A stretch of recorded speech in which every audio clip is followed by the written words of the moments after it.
I am the voice behind P-Square It songs titled Story. This was reviewed by Helen Paul, the popular Nigerian comedian and a TV host. Helen Paul has revealed she was the voice behind Uncle, Please Tell Us a Story in P-Square song titled Story, a song that was released in 2005. She revealed this in a recent interview on the Honest Punch podcast, stating that she was a receptionist at the time and that she got the GIG after the children who were meant to do the voiceover failed to show up. In her words, she said, "At the beginning, I didn't know P-Square. I didn't even know they were going to blow. They came to the studio and they wanted to record their songs. I think they were expecting some children to come and got disappointed. So, Ayo Adeife said, we have somebody who can do this voice and this person can do all children range." Helen Paul added, "I didn't know what range was, but I was very good at imitating voice to date. I was a receptionist then, and when they told them, they agreed, and the guy just said, Helen, you will work in the night, but we are not paying much." Helen Paul replied them by saying,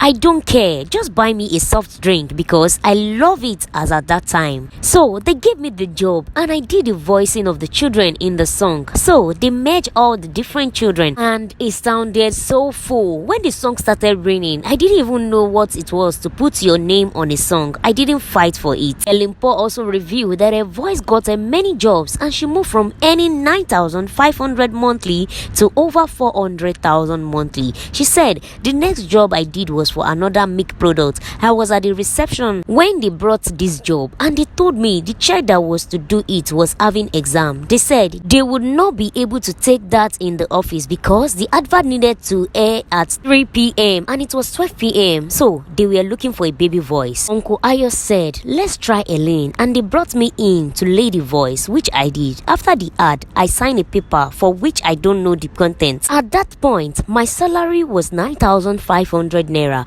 I started receiving about 400,000 or 450 every month." Helen Paul further proceed to tell us how her husband was almost discouraged from dating her. The 45-year-old professor, in person of Helen Paul, said, while working at Television Continental, which is TVC, her boss and a human resource personnel denigrated Bamishi from choosing to marry her. "My boss called my husband to say, Femi, is it this kind of Elaine you want to date? You are more than this." And he also continued by saying, "If you want to just enjoy yourself with her, it is okay." I also took Femi to my own office then in TVC. My HR looked at Femi and said, "Look at how clean you are, a lawyer." Why the choice of Helen? This was the question that was being asked by a HR manager while she was working at TVC. Helen Paul and Bamishile tied the knot in 2010 and their marriage has been blessed with many children. During a 2019 doctoral degree celebration at Lagos State University, Nigerian comedian and singer Helen Paul surprised many by revealing that she was a product of rape. This disclosure prompted questions about her decision to share such a sensitive part of her life,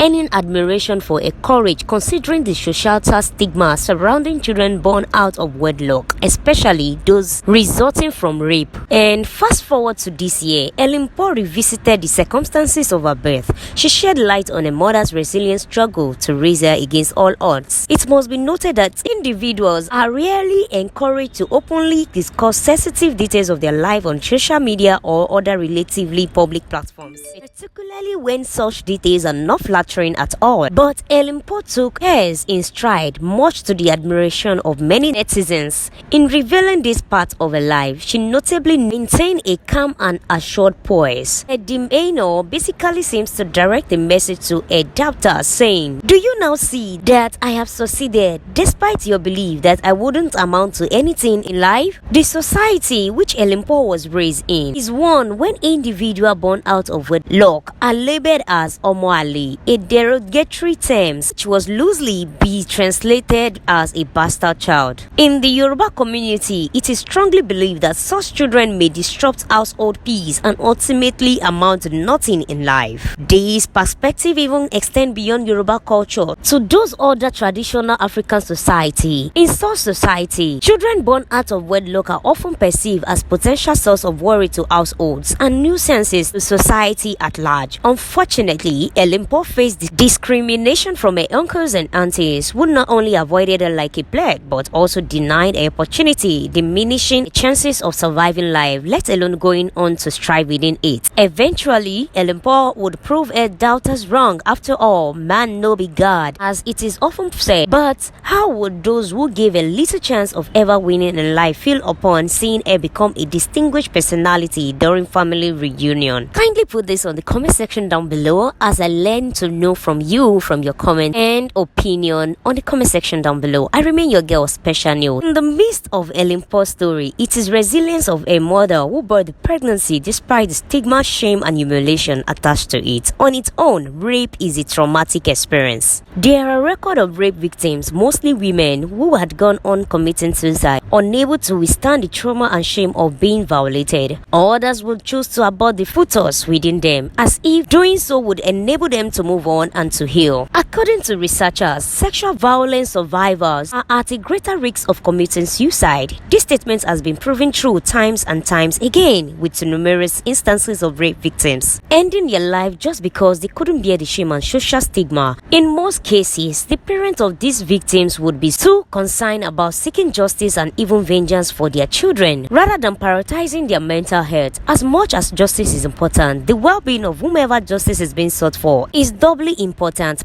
particularly when considering the psychological damage caused by rape, the sort devastating enough to invite suicide as the only way out. This is all the more reasons why parents and relatives of victims and society at large should always put the mental health of rape victims first, while ensuring that the perpetrators are brought to book. Even though I often encourage victims of sexual abuse to always speak up, sometimes when they do, some people unfairly blame them for dressing somewhat or behaving in a particular manner, as if doing otherwise would have saved them from the animalistic urges of a rapist. Kindly share your thoughts or opinion via the comment section down below. Who knows, somebody might be there listening. Do you think speaking up as a rape victim will put an end to rape in our society at large? Or do you think that decent dressing can put an end to rape in our society? Please share all this on the comment section. Give this video a like, subscribe, and also click that notification bell for more, so that when we upload, you're gonna be the first person to see it. Kindly follow us. I remain your girl, Special News, the one and only girl with a yarn on how the matter they be and how they go. I do like to see you on our next one. Kindly stay tuned for more.